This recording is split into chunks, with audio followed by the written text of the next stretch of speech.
Hopefully I'm live this time. It looked like we had a bit of a misstart. So I'm really excited to show you guys something I found this week for your thoracic spine, which is the area from your bottom of your rib cage to the top of your rib cage. This is that middle section.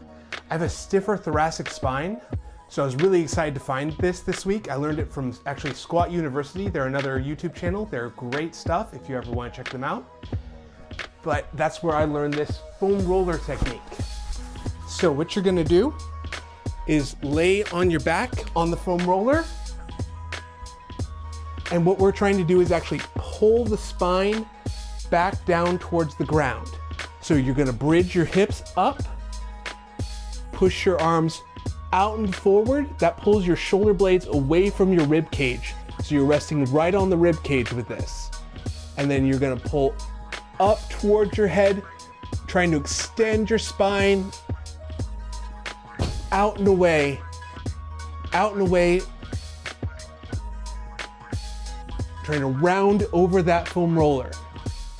And then go ahead and move up a little bit higher, bridge your hips up, out and up.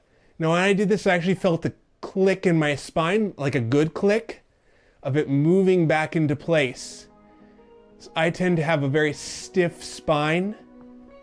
I got rear-ended in a car accident, so that actually pulled my entire spine forward. I've been slowly working on getting it back, but this is the thing that I found really made all the difference for that. And I've only been doing it a couple days. I already can feel like my shoulders have more mobility. They can glide along those ribs easier. And I feel like my posture is actually improved too, just in a couple of short days. So not saying that's necessarily typical, but I think it's worth doing because a lot of things we do are forward and down, and pulling that up and back and creating that thoracic mobility is a really good thing. Now, if you don't have a foam roller, what you can do instead is use a chair. So what you're gonna do is take your elbows, put them right on the chair, and then from here, you're gonna push your chest down towards the ground. You should feel a stretch in your upper back. Now you wanna arch your back as you're doing this. So you're not rounding the back, you're arching it down towards the ground, pushing your chest down. You feel stretching in your upper back between your shoulders. And then hold this for 20 seconds. Now that's if you want to work on thoracic mobility or thoracic flexibility without a foam roller. Both are good. That's more of a stretch. This is more of a mobility exercise. And that is my big thing that I've done this week.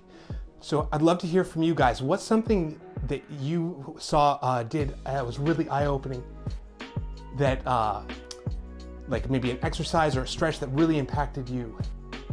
Hello, Prima Freestyle, or Prem Freestyle, sorry, how are you? Good to see you. We're just talking about foam roller technique that I found really helped me this week, working for the upper thoracic spine. Do you have any exercises or stretches or things that really have impacted you a lot? I'd love to hear from you guys. I did have a question come in about something we did last week with the external rotation of the shoulder. They asked how to do that with a dumbbell, or what's an effective way for that. So I'm going to show that real quick.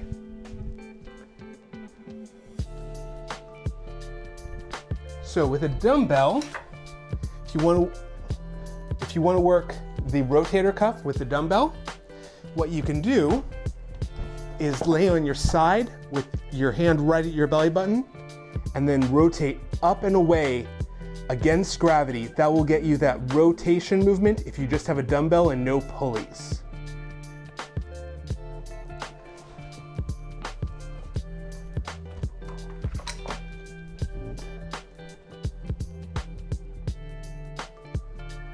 Stitching is the most important human thing, I think.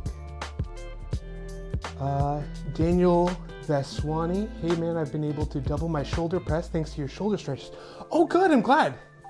It's amazing how sometimes a stretch can really help open up the shoulders where you get more access to that strength. I'm so glad to hear it. A mobility problem, my bench improved. Oh good.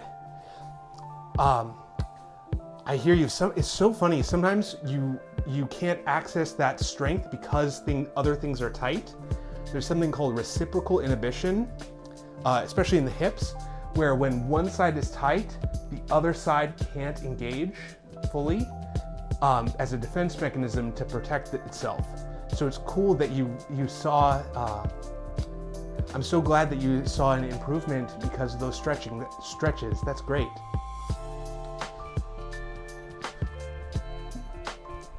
Move this out of the way.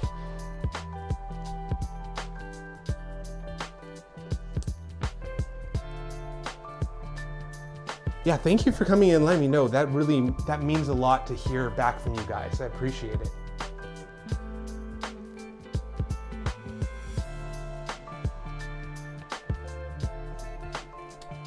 Yeah, I find a lot of times a really good stretch, because people can be tight across here, is going in a door frame or any sort of post and then opening up the chest.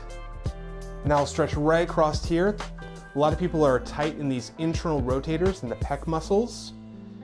Or you can do the same thing grabbing with for the lats, using a door frame or a post, grabbing and then leaning back, feeling a stretch along the back of your shoulder. I'll show you this way.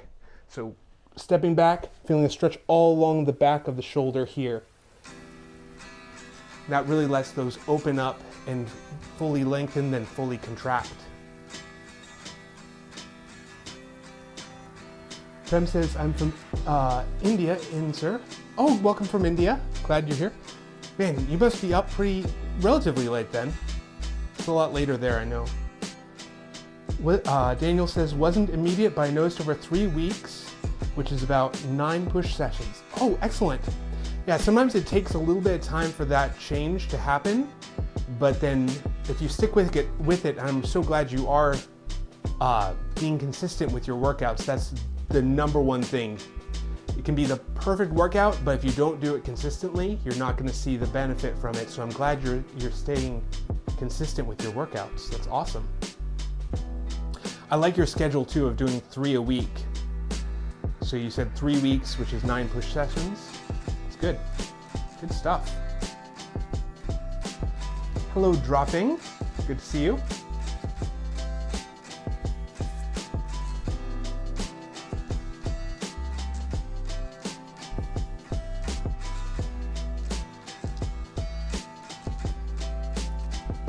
So I find that especially for me, I've noticed a big difference in where my head and chest are, especially for bench.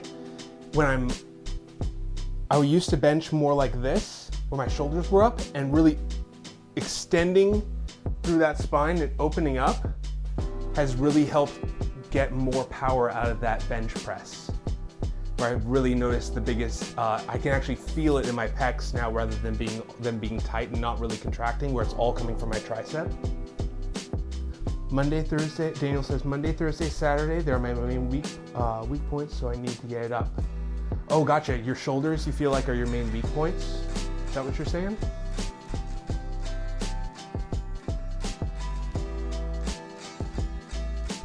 Or are you saying bench and shoulder press? So a lot of the anterior section. Mr. King says, even after being consistent with my strength training, cardio, my belly fat seems to not be going anywhere. How do I get rid of stubborn fat? I'm doing all right. It's demotivating. I hear you. It can take time. So something about weight here, or really weight anywhere in your body, having that adipose tissue or that fat tissue, that's not necessarily going to be, that's going to be a lot of nutrition first. You can work out really hard in the gym, but if your nutrition side is not right, that's where I would look to say, maybe take a food journal and say, how many calories am I eating? And then how many calories do I need in the day? And you need that, I would shoot for about 200 calories less that you're eating than what your, the formula for it is 15 times your body weight, and that's how many calories in a day you should be eating. So you want to go underneath that to start losing that weight. You can build muscle, and that's what exercise is great for doing.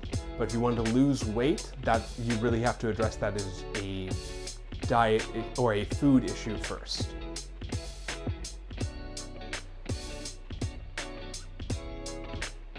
It's just a process to get through that. I know it's a little difficult, and there's a lot of things that go into that. The other thing I would look at is how well are you sleeping, because sleep can really help benefit that weight loss goal. Daniel Veswani, hopefully I'm saying your name correctly, says chest and shoulders. Something I don't realize before is that you really need to do your shoulders to fry your shoulders to grow them. Like with any exercise, you want to go to where you're close to that failure point, where you're really feeling fatigue in that muscle to actually grow them. So you're right, where you do need to actually fry, you need to feel tired at the end of the set to be able to benefit that muscle. Mr. King says, excellent information. Oh, thank you, I appreciate it. Hopefully that helps. I know I'm there too. I'm trying to lose some belly fat as well, so I'm chipping away at that as well. I've done a lot of strength training, but what's worked for me is just every day cutting a few calories out every day. I personally aim for about 200 calories, but you have to find what works for you. So personally, my goal is to lose another 5 pounds by June, while still maintaining muscle. So I'm still doing strength training to maintain my muscle mass, while trying to cut down on the fat tissue I have. So I'm cutting down, but trying to not go too fast so I don't lose too much muscle.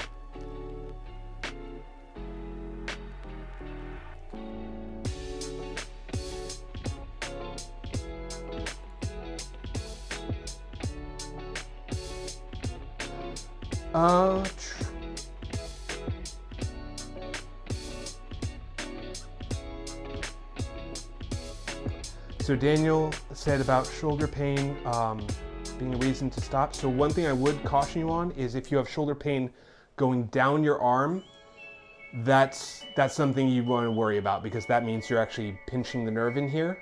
So something to be careful of doing.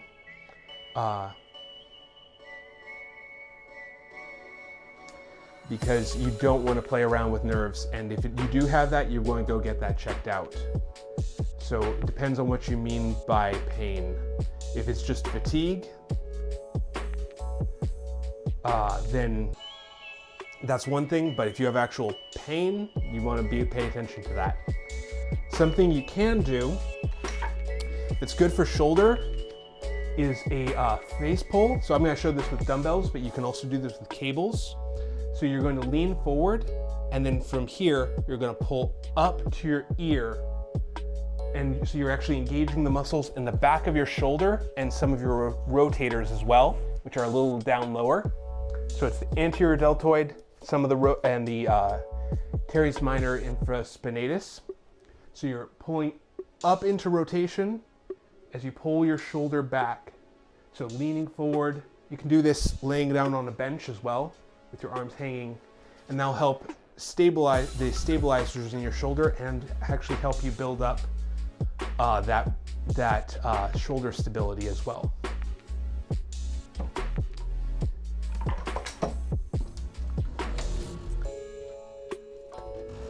Now, if you're doing that with for cables, for a face pull or a band, what you can do is put this right at eye level, thumbs pointed back, and you're going to pull back and pinch your shoulders together. So you want your hands to actually go behind your shoulders so that they twist backwards.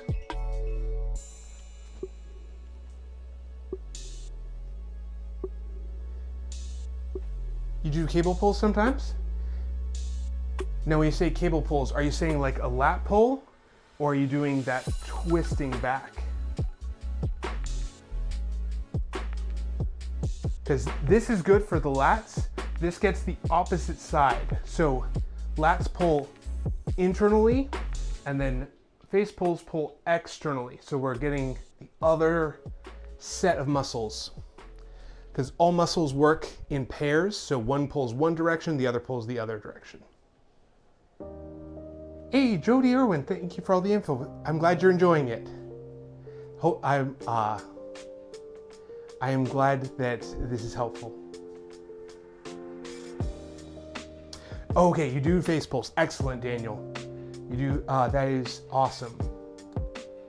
I think the more people do that, the better, because a lot of people neglect their stabilizers.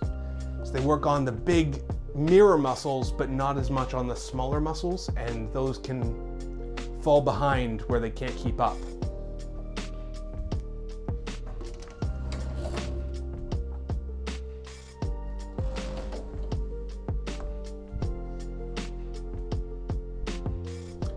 Something that can be good too for your shoulders is if you have a pull-up bar or anything you can hang off of, is just grab onto the bar and just let your body weight hang slightly off the bar. You don't have to bring your feet all the way up. You can put some weight on your feet, but let most of it rest into your arms. What this is doing is it actually pulls on that ball and socket joint. So all the muscles that attach in there get stretched out some, and it creates a little bit more space, so it's not really tight in where it's grinding away, but it gets a little bit of stretch in all those muscles so it can actually move around how it needs to. So it keeps it flexible. So letting your arms hang down slightly, you can stretch your lats, especially this way, using your body weight for a stretch. Now, if you don't have a pull-up bar, what you can do is use a chair instead. So this is more just for your lats. What you're gonna do is have your hands up and then push them out and away from each other, and then drop your hips backwards, feeling a stretch in your lats.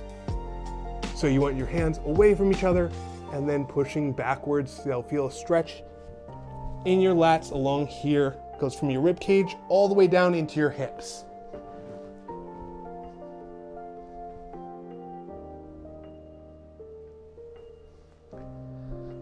All right. So I got to get going. Thank you everyone for being here, and I hope to see you guys next week.